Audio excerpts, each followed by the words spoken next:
Good morning dear students. मैं doctor Dheeraj Bakolia, associate professor political science, government Lohia college Churu. अपन चल रहे हैं राजस्थान का इतिहास और इसमें बात कर रहे हैं राजस्थान के प्रमुख दुर्गों की। अब तक अपन ने राजस्थान के जितने भी प्रमुख दुर्ग थे, जैसे विशेष रूप से चित्तौड़गढ़, कुंभलगढ़, इन दुर्गों के साथ ही साथ अन्य इलाकों में जो स्थित दुर्ग थे, जैसे कि जालौर का दुर्ग, असलगढ़ का दुर्ग, जोधपुर का मेहरानगढ़ और अजमेर का तारागढ़, इन दुर्गों की अपन ने बात की थी। जयपुर में जो 3 प्रमुख दुर्ग हैं, जैसे आमेर, जयगढ़ और नाहरगढ़, इनकी भी चर्चा अपन कर चुके हैं। अब राजस्थान के दुर्गों के संबंध में जो कुछ और महत्वपूर्ण दुर्ग बचे हैं, हम उनके बारे में आज बात करेंगे।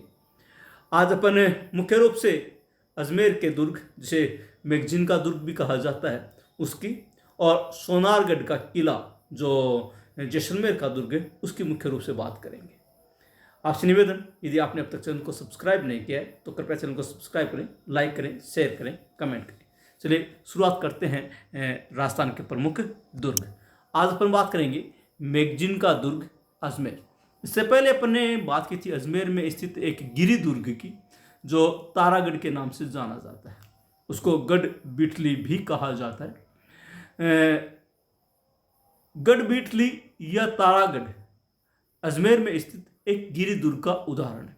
आज इसकी अपन बात करेंगे मैगजीन का दुर्ग, वो एक स्थल दुर्ग का उदाहरण है। यानी कि एक प्रकार से 2 दुर्ग अजमेर में स्थित है। जैसे कि जयपुर में 3 दुर्ग हैं, आमेर, नाहरगढ़ और जयगढ़, वैसे ही यहाँ यानी कि अजमेर में 2 दुर्ग है। एक गिरी दुर्ग की श्रेणी में तारागढ़ आता है और एक स्थल दुर्ग की श्रेणी में मैगजीन का दुर्ग आता है।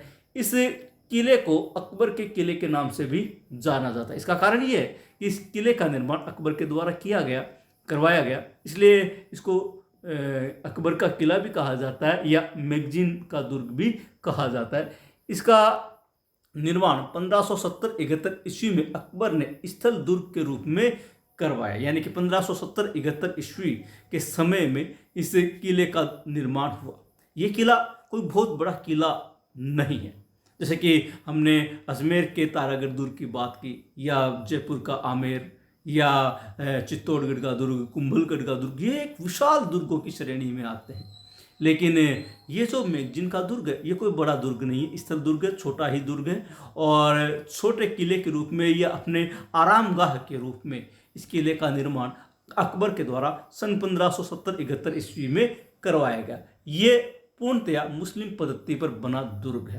क्योंकि अकबर ने इस किले का निर्माण करवाया, इसलिए इस किले के सारे जो कारीगर थे वो मुस्लिम थे, और इसी कारण से इस किले पर पूरी छाप जो है वो मुस्लिम छाप नज़र आती है। और इसी कारण से ये किला मुस्लिम पद्धति पर बना हुआ राजस्थान का पहला किला है। और इसके पश्चात और भी जो किले अकबर के द्वारा या तो बनाए गए या उसमें कुछ जीर्णोद्धार के कार्य करवाए गए, उनमें हमें मुस्लिम पद्धति देखने को मिलती है। तो ये अकबर के द्वारा बनाया गया पहला किला था जो मुस्लिम पद्धति पर आधारित था। यह दुर्ग अकबर का दौलत खाना सैन्य विभाग के नाम से प्रसिद्ध है। यानी कि दौलत खाना या सैन्य विभाग इसलिए कहते हैं कि अकबर ने इस किले का उपयोग जो है अपने शस्त्रागार के रूप में किया था। और मेवाड़ के ऊपर नज़र रखने, या फिर यूं कहें राजस्थान के ऊपर नज़र रखने के लिए राजस्थान के ठीक बीच में अजमेर में इस किले का निर्माण इसीलिए करवाया गया ताकि यहाँ से वो अपनी सेना का संचालन कर सके, शस्त्रों की आपूर्ति यहाँ से कर सके। इसलिए ये दुर्ग अकबर के दौलत खाना के नाम से भी जाना जाता है। इसी दुर्ग में हल्दीघाटी युद्ध की रणनीति बनाई गई। जब 1576 जून 1576 में हल्दी घाटी का ऐतिहासिक युद्ध हुआ था, एक तरफ मुगल सेना थी मान सिंह के नेतृत्व में, और एक तरफ राणा प्रताप की सेना थी, मेवाड़ की सेना थी। और इनके बीच में जो हल्दी घाटी का प्रसिद्ध युद्ध हल्दी घाटी के मैदान में हुआ था, उसकी रणनीति जो थी वो इसी दुर्ग में यानी कि अजमेर के मैगजीन दुर्ग में ही बनाई गई थी। 10 जनवरी 1616 को सर टॉमस रो ने जहांगीर से इसी दुर्ग में भेंट की थी। ऐतिहासिक तथ्य है ये कि जहांगीर से व्यापार की अनुमति प्राप्त करने के लिए अंग्रेज व्यापारी ब्रिटिश कैप्टन टॉमस रो यहाँ पर जहांगीर से मिलने आया था अजमेर में। और जहांगीर से सर टॉमस रो की मुलाकात 10 जनवरी 1616 ईस्वी को इसी ऐतिहासिक मैगजिन दुर्ग में हुई थी, और यहीं से जहांगीर ने उसको व्यापार करने की अनुमति प्रदान की थी। 1801 ईस्वी में अंग्रेजों ने इस किले का उपयोग कंपनी के शस्त्रागार के रूप में किया था। 1801 की बात करें, 1801 तक अंग्रेजों ने काफ़ी हद तक भारत के विभिन्न क्षेत्रों पर एकाधिकार स्थापित कर लिया था। 1616 में तो वो व्यापारी बनकर आए थे टॉमस रो से, मतलब जहांगीर से टॉमस रो ने अनुमति प्रदान प्राप्त की थी इसे व्यापार करने की। और लगभग 200 सालों के 1616 और 1801 लगभग 185 साल का अंतर है। इस समय के दौरान, इस कार्यकाल के दौरान अंग्रेजों ने भारत के विभिन्न भूभागों पर अपना एकाधिपत्य स्थापित कर लिया था। और भारत के साथ साथ राजस्थान के जो उसमें राजपूताना के नाम से जाना जाता था, उसमें भी इन्होंने अपना आधिपत्य स्थापित कर लिया था। और इस किले के ऊपर जो मैगजीन का दुर्ग है, इस किले के ऊपर भी अंग्रेज़ों का आधिपत्य था, और अंग्रेज़ों ने इस किले को एक कंपनी के शस्त्रागार के रूप में इस्तेमाल में लाया था। आपको ये भी ध्यान होगा कि अजमेर मेरवाड़ा के नाम से ये एक केंद्र शासित क्षेत्र हुआ करता था, इसलिए ये एक मुख्य केंद्र था। अजमेर जो था अंग्रेज़ों की गतिविधियों का मुख्य केंद्र था, और इसीलिए इस किले को उन्होंने अपने शस्त्रागार के रूप में इस्तेमाल किया था। वर्तमान में इस दुर्ग में राजपूताना म्यूजियम स्थित है। अगर आप कभी अजमेर जाते हैं तो अजमेर में आप देखिएगा इस किले को, जिसे मैगजीन का दुर्ग कहते हैं या अकबर का किला कहते हैं, इसमें आज राजपूताना म्यूजियम यानी कि अजमेर का जो राजकीय संग्रहालय है, राजकीय जो म्यूजियम है, वो स्थित है इसी किले में, मैगजीन के दुर्ग में। ये है अजमेर का म्यूजियम, या हम जिसे कहते हैं कि राजपूताना म्यूजियम, या हम यूं कहें अकबर का किला, या यूं कहें मैगजीन का दुर्ग। ये देखिए आप स्थल दुर्ग, चारों तरफ आपको इसकी आबादी भी नज़र आ रही है, और एक छोटा सा किला, एक छोटा सा दुर्ग है जिसको अपने आरामगाह के रूप में अकबर ने स्थापित किया था, जिसमें वर्तमान में आज अजमेर का म्यूजियम चलता है। चलिए अगला है तारागढ़ दुर्ग बूंदी। एक तारागढ़ दुर्ग अजमेर में स्थित है और एक तारागढ़ दुर्ग बूंदी में स्थित है। जो मेवाड़ का राजकुमार हुआ करता था पृथ्वीराज, जिसे उड़ता राजकुमार भी कहा जाता है, उसकी पत्नी थी ताराबाई, और उसी के नाम पर पृथ्वीराज ने तारागढ़ किले का नाम तारागढ़ रखा था। पहले वो गढ़ बीटली के नाम से जाना जाता था, और उसमें पृथ्वीराज ने तो कुछ जीर्णोद्धार के कार्य करवाए थे, इसलिए अपनी पत्नी के नाम पर तारागढ़ नाम रखा था। और दूसरा तारागढ़ जो बूंदी में स्थित है, तारागढ़ नाम से जाना जाता है। ये गिरि दुर्ग का उदाहरण है। गिरि दुर्ग, इसका निर्माण राव देवा के वंशज राव बरसिंह ने 1354 ईस्वी में करवाया था। राव देवा जो पहले मेवाड़ का सामंत हुआ करता था, मेवाड़ रियासत का सामंत हुआ करता था, और राव देवा ने ही आखिरकार बूंदी एक पृथक रियासत के रूप में स्थापित किया था, एक पृथक राजधानी के रूप में स्थापित किया था। तो राव देवा के जो वंशज थे राव बरसिंह, इन्होंने 1354 ईस्वी में इस बूंदी के ऐतिहासिक किले का निर्माण करवाया, जिसे हम तारागढ़ के नाम से जानते हैं। ये गिरि दुर्ग का उदाहरण है। एक बहुत ऊंची पहाड़ी के ऊपर एक बहुत बड़े महल के रूप में, विशाल गढ़ के रूप में, दुर्ग के रूप में, महल के रूप में स्थित है तारागढ़ का दुर्ग। अगर आप धरती से देखेंगे, जमीन से देखेंगे, तो काफ़ी ऊंचाई पर आपको नजर आता है, और बहुत सारे किले इसमें बने हुए हैं। एक बार मैं खुद इस किले का भ्रमण करने गया था, तब मैंने देखा था कि किले में अलग अलग विशाल प्रकार के महल बने हुए हैं। हरियाली भी है यहाँ पर, शस्त्रागार भी यहाँ पर है, और घुड़साल भी यहाँ पर है, और एक ऊंची पहाड़ी पर स्थित है ये तारागढ़ का ऐतिहासिक दुर्ग।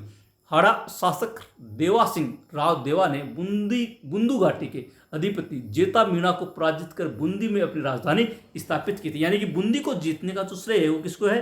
राव देवा को, जो देवा सिंह के नाम से जाना जाता था, जो मेवाड़ का सामंत हुआ करता था। मैंने आपको बताया कि पहले हाड़ा शासक देवा सिंह जो था, राव देवा, वो मेवाड़ का सामंत हुआ करता था, और ये जो बूंदी का इलाका था वो बुंदू जेता मीणा के अधीन था। बुंदू घाटी कहलाती थी, जेता मीणा के अधीन था, और इस जेता मीणा को पराजित करने का जो श्रेय है वो राव देवा को या देवा सिंह को जाता है। और इन्होंने ही जेता मीणा को पराजित करके बूंदी के ऊपर अपना आधिपत्य स्थापित किया और बूंदी को अपनी राजधानी के रूप में स्थापित किया। इसके पश्चात जो बूंदी रियासत थी वो मेवाड़ से अलग हो गई।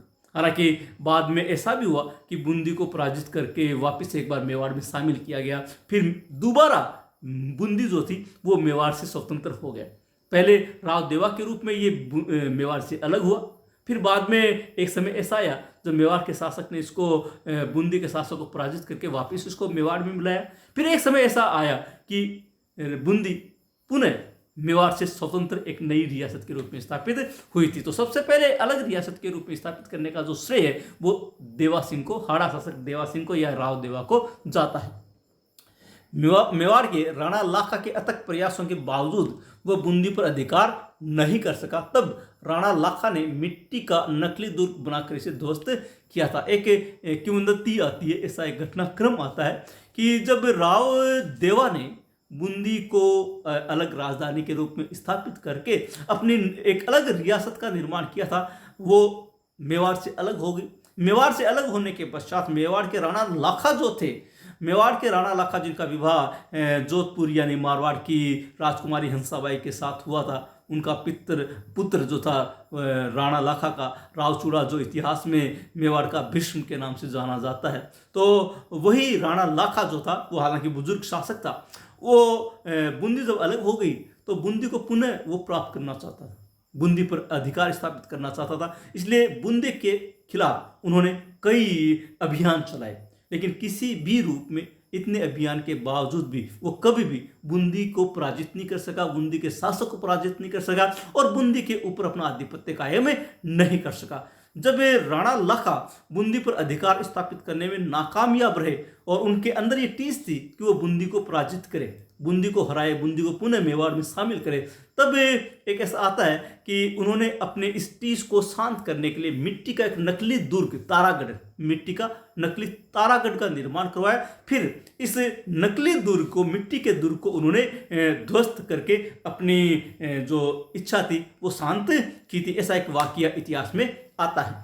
धरती से आकाश के तारे के समान दिखाई देने के कारण इसे तारागढ़ के नाम से जाना जाता है, क्योंकि काफ़ी ऊंचाई पर स्थित है, काफ़ी ऊंची पहाड़ी पर स्थित है और ज़मीन से ऐसा लगता है कि जैसे ऊपर देखे तो ये एक तारा के समान दिखाई पड़ता है और इसी के नाम से, इसी के कारण से इसका नाम तारागढ़ रखा गया। किले के भीतर महाराव उमेद सिंह के शासनकाल में निर्मित चित्रशाला, जिसको रंग विलास भी कहा जाता है, बूंदी चित्र शैली का उत्कृष्ट उदाहरण प्रस्तुत करता है। अगर आप गौर करें तो राजस्थान की जो चित्र शैलियाँ हैं उनमें बूंदी चित्र शैली का अपना एक विशिष्ट स्थान है और इस विशिष्ट स्थान के कारण से बूंदी चित्र शैली की काफ़ी पहचान रही है। और अगर बूंदी के किले के भीतर, तारागढ़ के भीतर देखें तो एक अलग ही महल है जिसको रंग विलास के नाम से जाना जाता है। ये रंग विलास वास्तव में, इस रंग विलास के भीतर चित्रों की एक श्रृंखला बनाई हुई है। केवल आपको केवल रंगविलास में ही देखने को नहीं मिलेगी चित्र, बल्कि बूंदी के किले में आप जहां पर भी घूमें, जहां पर भी भ्रमण करें, प्रत्येक दीवार पर विभिन्न प्रकार के चित्र बने हुए हैं। मैं खुद जब देखने गया था मैंने देखा था कि हर जगह विभिन्न प्रकार के चित्र बने हुए हैं और इसके कारण से ही बूंदी चित्र शैली अपना विशेष स्थान रखती है। तो महाराव उमेर सिंह, उनका चित्रकारी में या चित्रों में काफ़ी रुचि थी, उन्होंने आदमकद चित्र भी बनवाए थे।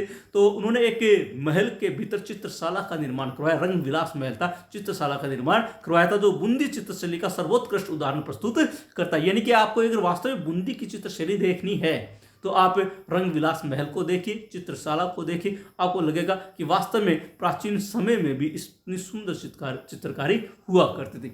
इस दुर्ग में जीव रखा महल, दूध महल, पेयजल के लिए फूल सागर व जेठ सागर तथा गर्भ गुंजन तोप स्थित है। इस दुर्ग के भीतर आपको देखने को मिलेंगे एक जीव रखा महल, एक दूध महल, पेयजल के लिए यानी पीने के पानी के लिए फूल सागर और जेठ सागर नामक 2 तालाब देखने को मिलेंगे और एक तोप देखने को मिलेगी जिसका नाम है गर्भ गुंजन। यानी कि ये चीज़ें आज भी आप बूंदी के किले के भीतर देख सकते हैं। वास्तव में इसमें महल बहुत सारे बने हुए हैं। इस किले के भीतर आप देखेंगे कि बहुत सारे महल बने हुए, अलग अलग महल है। ये है बूंदी का ऐतिहासिक दुर्ग। आप देखो ये नीचे जो है, ये नीचे यहाँ पर आपको आबादी नजर आएगी जो बूंदी के वर्तमान समय में बूंदी की आबादी है। और ये पहाड़ी पर काफ़ी ऊंचाई पर स्थित है बूंदी का किला।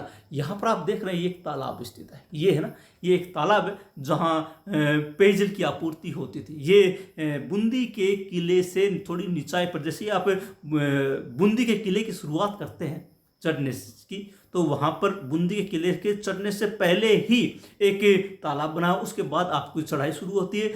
चढ़ाई के बाद एक बड़ा सा गेट आता है, गेट के बाद आपको चढ़ाई करनी पड़ेगी। जैसे कि आप देखो ये जो घुड़साल है, यहाँ से आप आओगे आगे से, यहाँ चढ़ोगे, फिर यहाँ चढ़ोगे, फिर इस प्रकार से आप चढ़ते जाओगे काफ़ी ऊंचाई तक। और इसके ऊपर भी आपको काफ़ी ऊंचाई तक देखने को मिले, काफ़ी ऊंचा किला बना हुआ है। इसी कारण से ये तारे के समान चमकता था और इसी कारण से इसको तारागढ़ का नाम दिया गया। इस दुर्ग में छोटे बड़े महलों की संख्या अधिक होने के कारण से इसे महलों का परिसर भी कहते हैं। काफ़ी महल बने हुए हैं, छोटे बड़े कई प्रकार के महल, ऊपर से लेकर के नीचे तक जगह जगह अलग अलग जगह इसमें महल बने हुए हैं और इस कारण से इसको महलों का परिसर भी कहा जाता है। दुर्ग से थोड़ी दूरी पर 84 खंभों की छतरी स्थित है। दुर्ग से काफ़ी दूर है, वैसे तो देखा जाए तो बस स्टैंड के पास से आगे चलते हैं अपन हिंडोली मार्ग की तरफ, तब एक 84 खंभों की छतरी बनी हुई है, काफ़ी ऊंची छतरी है। और बाहर से देखें तो काफ़ी ऊंचाई पर दिखती है, अंदर जाते हैं तो सीढ़ियाँ बनी हुई है, ऊपर फिर छतरी है और काफ़ी सुंदर छतरी है, काफ़ी सुंदर तरीके से बनाई गई है 84 खंभों की छतरी जो बूंदी में स्थित है। चलिए अब बात करते हैं सोनारगढ़ दुर्ग जैसलमेर, राजस्थान के महत्वपूर्ण दुर्गों में शामिल है ये किला। गिरी व धानवंत दुर्ग का उदाहरण है। गिरी व धानवंत दुर्ग, यानी धानवंत दुर्ग जिसे कहते हैं जो चारों तरफ से रेगिस्तान से घिरा हुआ, भूमि से घिरा हुआ वो धानवंत दुर्ग आता है। और गिरी दुर्ग जो किसी पहाड़ी पर स्थित हो, ये दोनों का ही उदाहरण प्रस्तुत करता है। छोटी पहाड़ी पर स्थित हो जिसको त्रिकूट पहाड़ी कहा जाता है और चारों तरफ रेगिस्तान से भी घिरा हुआ है। महारावल जैसल ने 12 जुलाई 1155 ईस्वी को त्रिकूट पहाड़ी पर धानवंत दुर्ग की नींव रखी थी। जो इसके जैसलमेर के संस्थापक जो थे महारावल जैसल ने 12 जुलाई 1155 ईस्वी को त्रिकूट नामक पहाड़ी पर इस दुर्ग की नींव रखी, धानवंत दुर्ग की श्रेणी में। त्रिकूट पहाड़ी छोटी सी पहाड़ी, वो ज़्यादा ऊंची पहाड़ी नहीं है, उसके ऊपर इस दुर्ग की नींव रखी गई थी 12 जुलाई 1155 ईस्वी को। जैसल के पुत्र शालिवाहन द्वितीय के समय में 1187 ईस्वी में इसका निर्माण पूरा हुआ। 1155 से इसका निर्माण कार्य प्रारंभ हुआ राज जैसल के समय, और राज जैसल के पश्चात उनके जो उत्तराधिकारी बने उनके पुत्र शालिवाहन द्वितीय, उनके समय में सन 1187 ईस्वी में जाकर इस दुर्ग का निर्माण कार्य पूर्ण होता है। प्रातःकाल और सूर्यास्त के समय सूर्य की लालिमा से ये सोने की तरह चमकता हुआ अपना सोनारगढ़ नाम सार्थक करता है। वास्तव में इसका नाम जो सोनारगढ़ इसी कारण से पड़ा कि सुबह और शाम दोनों समय जब सूर्य की किरणें इसके ऊपर पड़ती है, चूंकि पीले पत्थरों से निर्मित है और पीली ही पहाड़ी पर स्थित है, इसलिए ऐसा लगता है कि शायद सोना चमक रहा हो, जैसे वास्तव में सोने की तरह चमकता हुआ प्रतीत होता है। अगर आप कभी सुबह या शाम के समय इस किले को देखेंगे तो आपको ऐसा लगता है कि वास्तव में सोने जैसा चमकता है, और इसी कारण से इसका नाम सोनारगढ़ पड़ा था और ये इसी कारण से अपने इस नाम को भी सार्थक करता है। दुर्ग निर्माण में कहीं पर भी चूने का प्रयोग नहीं किया गया, ये एक बड़ी आश्चर्य की बात है, आपको देखने को मिलेगी। कभी भी आप देखें, इस दुर्ग का भ्रमण करें, इस दुर्ग का जो निर्माण किया गया पत्थर के ऊपर पत्थर रखकर किया गया और पत्थरों को आपस में जोड़ने के लिए कहीं पर भी किसी चूने का प्रयोग नहीं किया। सीमेंट तो आज चला है, उस समय सीमेंट वगैरह नहीं हुआ करता था। हम बात करें 12वीं शताब्दी की, उस समय चूना तो इस्तेमाल में लाया जाता था, लेकिन इस किले को बनाने के लिए चूने का प्रयोग भी नहीं किया गया। बिना किसी चीज़ के इस किले का निर्माण पत्थर पर पत्थर रखकर इस प्रकार से पत्थरों को रखा गया है और उस किले का निर्माण किया गया। ये भी एक आपसे अपने आप में एक विचित्र बात है, ये देखने को मिलेगी आपको। दूर से देखने पर ऐसा लगता है कि मानो रेतीले सागर में जहाज लंगर डाले खड़ा, वास्तव में ही ऐसा लगता है। आज तो इसके चारों तरफ बहुत सारी आबादी हो गई है, बहुत सारे भवन वगैरह बन गए हैं, बहुत सारी चीज़ें बन गई है, होटलें वगैरह बन गई है, लेकिन किसी समय जब इसका निर्माण हुआ था तो चारों तरफ से रेगिस्तान के बीच में ये खड़ा था एक छोटी सी पहाड़ी के ऊपर, और ऐसा लगता था जैसे रेगिस्तानी सागर, रेतीला सागर, मिट्टी का समुद्र है और समुद्र में एक जहाज लंगर डाले खड़ा, ऐसा दूर से प्रतीत होता है ये सोनारगढ़ किला। इस दुर्ग को उत्तर बड़ किवाड़ के रूप में भी जाना जाता है। हालांकि ये उपमा हनुमानगढ़ के बटने दुर्ग को भी प्राप्त है। इस किले को ये उपमा दी गई उत्तर बड़ किवाड़, यानी कि उत्तर के तरफ से आने वाला का दरवाजा, उत्तर की तरफ से। ये चूंकि उस समय देखा जाए तो भारत के उत्तर में स्थित, हालांकि आज राजस्थान में ये उत्तर पश्चिम में स्थित है। और राजस्थान की मैं वो बसावट के रूप में बता रहा हूँ, उत्तर पश्चिम में, भारत के हिसाब से उत्तर में स्थित है। और इस कारण से ये उत्तर बड़ किवाड़ यानी कि उत्तर का दरवाज़ा जाना जाता था। और ये जो उपमा है ये हनुमानगढ़ के बटनेर दुर्ग को भी प्राप्त है। क्योंकि बटनेर का दुर्ग भी उत्तर में स्थित है, इसलिए बटनेर के दुर्ग को भी, हनुमानगढ़ के दुर्ग को भी उत्तर बड़ किवाड़ के नाम से जाना जाता है। कर्नल जेम्स टोड ने इस दुर्ग के दोहरे प्रकोटे के कारण इसे कमरकोट कहा। इस किले में सर्वाधिक 99 बुर्ज है। ये तथ्य याद रखिएगा, राजस्थान का सर्वाधिक बुर्जों वाला किला जैसलमेर है। इसमें 99 बुर्ज है, 99 बुर्ज, सर्वाधिक बुर्जों वाला किला है राजस्थान का ये, जिसमें 99 बुर्ज स्थित है। और कर्नल जेम्स टोड जो राजस्थान के इतिहास के प्रमुख लेखक रहे हैं, इन्होंने इस दुर्ग के दोहरे प्रकोटे के कारण इसे कमरकोट कहा। एक पहले एक प्रकोटा है जो त्रिकुट पहाड़ी के ऊपर, उसके अंदर एक और प्रकोटा बना हुआ है, दोहरा प्रकोटा बना हुआ है। इस कारण से इस किले को कमरकोट के नाम से कर्नल जेम्स टोड ने पुकारा है। पीले पत्थरों से निर्मित होने के कारण सत्यजीत रे ने इसे सोनारगढ़ कहा तथा सोनारगढ़ नाम से फिल्म बनाई। भारत के फिल्म इतिहास में सत्यजीत रे का नाम बड़े सम्मान से लिया जाता है। ये हम यूँ कह सकते हैं भारतीय सिनेमा का इतिहास के वयोवृद्ध पुरुष हैं सत्यजीत रे, जिनको ऑस्कर भी मिला था। और इन्होंने एक फिल्म का निर्माण किया था सोनारगढ़। चूंकि पीले पत्थरों से निर्मित है, सोने की तरह चमकता हुआ प्रतीत होता है, इसलिए उन्होंने ही इसे सोनारगढ़ कहा और उनके नाम पर, सोनारगढ़ के नाम पर, इस फिल्म का निर्माण भी करवाया, सोनारगढ़, जो कि इस किले पर निर्मित है। कर्नल जेम्स टोड ने इस दुर्ग के लिखा कि इस दुर्ग तक पहुंचने के लिए पत्थर की टांगें होनी चाहिए जैसलमेर के किले तक जाने के लिए, क्योंकि चारों तरफ से रेगिस्तान है। और रेगिस्तान में उस समय जब चारों तरफ मिट्टी हुआ करती थी, मिट्टी में से चलना आसान है। ऐसी मिट्टी जो पैर रखते ही धंसती है, ऐसी मिट्टी थी यहाँ पर। और इस मिट्टी पर चलकर यहाँ तक पहुँचने के कारण से कर्नल जेम्स टोड ने कहा कि आसानी से आप वहाँ नहीं पहुँच सकते। आज तो चलो बहुत सारे आधुनिक साधन बन गए, उस समय साधन नहीं हुआ करते थे। इसलिए कर्नल जेम्स टोड ने ये कहा कि आपको अगर इस किले तक पहुँचना है, इस दूर तक पहुँचना है, तो आपके पास पत्थर की टांगे होनी चाहिए, क्योंकि ये जो आपकी टांगे हैं ये इस मिट्टी में चलने में संभव नहीं, क्योंकि चारों तरफ मिट्टी और इस मिट्टी से चलकर जाना वहाँ तक संभव नहीं है, इसीलिए ऐसा कहा गया। इस दुर्ग के भीतर सर्वोत्तम विलास, राजविलास, जवाहर विलास, रंग विलास, मोती महल, बादल महल, ऋषभ देव, पार्श्वनाथ तथा लक्ष्मी नारायण मंदिर स्थित है। आप देखेंगे एक पूरा शहर बसा हुआ इस किले के भीतर, पूरा शहर बसा हुआ। जैसलमेर की अधिकांश आबादी इस किले के भीतर बसी हुई है। और इस दुर्ग के भीतर राजा महाराजाओं के लिए, शासकों के लिए विभिन्न प्रकार के महल बने हुए, जिनको सर्वोत्तम विलास, राजविलास, जवाहर विलास, ये तो महल के नाम है, रंग विलास, मोती महल, बादल महल। और कुछ मंदिर है जैसे ऋषभ देव, ये सब जैन मंदिर है, ऋषभ देव और पार्श्वनाथ के, और लक्ष्मी नारायण हिंदू मंदिर, ये भी इस दुर्ग के भीतर आपको देखने को मिलेंगे। दुर्ग के तहखाने में जिनभद्र सूरी ज्ञान भंडार बना हुआ है, जिसमें हजारों साल पुरानी हस्तलिखित पांडुलिपियां सुरक्षित। जिनभद्र सूरी ज्ञान भंडार एक पुस्तकालय है और इसमें हाथों से लिखी हुई पांडुलिपियां, हस्तलिखित पांडुलिपियां, बहुत प्राचीन पांडुलिपियां हैं। भारत की सबसे प्राचीन जो पांडुलिपियां हैं, उन पांडुलिपियों का एक बड़ा खजाना आपको इस तहखाने में, इस ऐतिहासिक दुर्ग के भीतर जो पुस्तकालय उसमें देखने को मिलेगा, जिसका नाम है जिनभद्र सूरी ज्ञान भंडार। हजारों साल पुरानी पांडुलिपियां यहाँ पर आज भी सुरक्षित है।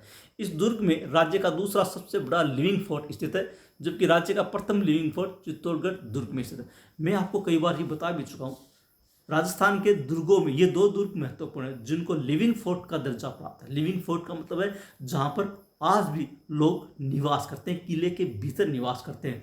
सबसे बड़ा लिविंग फोर्ट तो है चित्तौड़गढ़ का किला, जहाँ पर आज भी आम जनता निवास करती है चित्तौड़गढ़ किले के भीतर। और दूसरा सबसे बड़ा लिविंग फोर्ट है ये जैसलमेर का सोनारगढ़।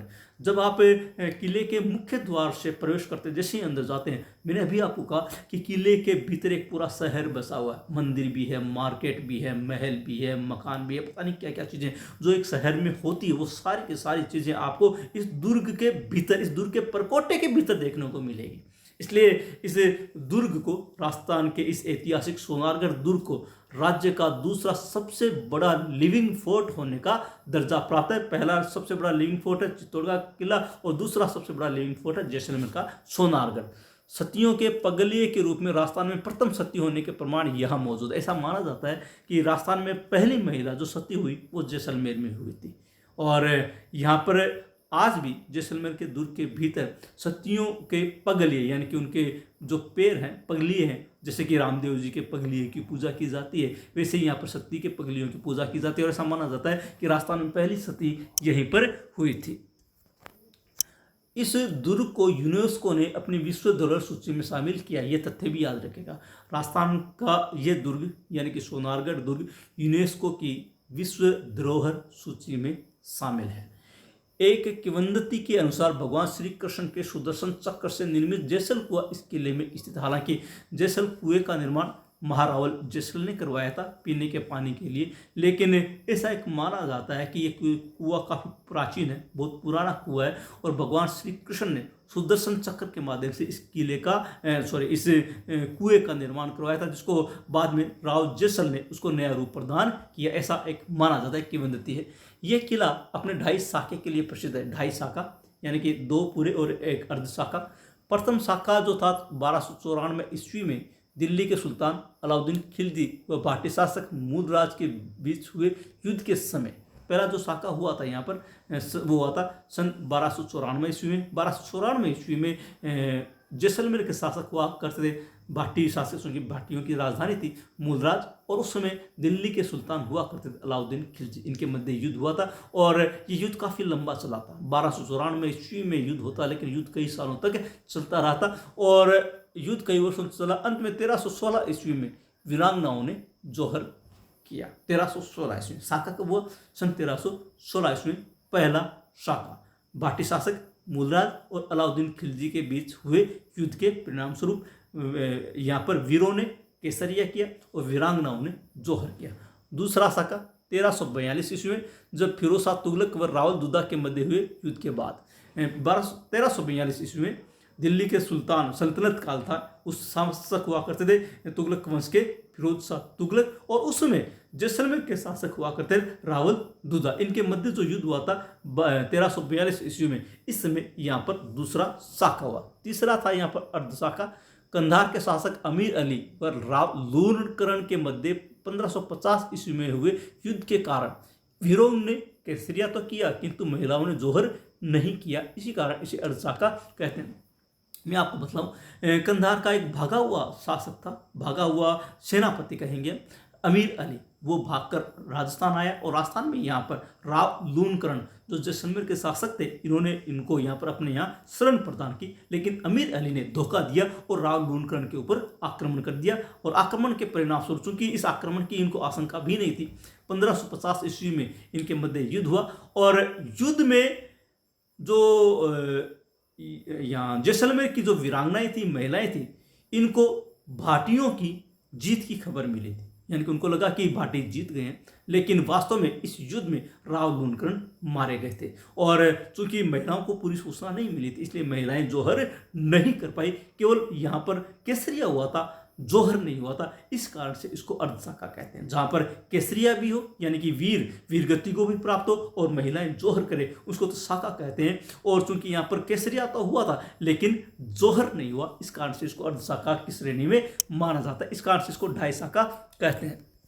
यह है त्रिकुट पहाड़ी पर स्थित जैसलमेर का किला। देखिए ये छोटी सी पहाड़ी, कोई ज़्यादा पहाड़ी नहीं, ऊंची पहाड़ी नहीं है, इस पर ये पहला परकोटा बना हुआ है और उसके भीतर ये दूसरा परकोटा बना, इसलिए ये दोहरा परकोटा कहलाते हैं। और ये आप जो देख रहे हैं अलग अलग, ये किले के भीतर स्थित अलग अलग महल है जो आपको सोनारगढ़ किले के भीतर आज भी दिखाई देंगे। तो ये है राजस्थान का ऐतिहासिक सोनारगढ़ किला। आज अपन ने बात की प्रमुख रूप से 3 दुर्ग होंगी। एक दुर्ग था अजमेर का मैगजीन दुर्ग, एक था बूंदी का तारागढ़ और तीसरा और सबसे महत्वपूर्ण था जैसलमेर का सोनारगढ़। आशा है आपको वीडियो पसंद आया होगा। कहीं पर कोई कन्फ्यूजन हो तो आप कमेंट बॉक्स में जाके लिखें।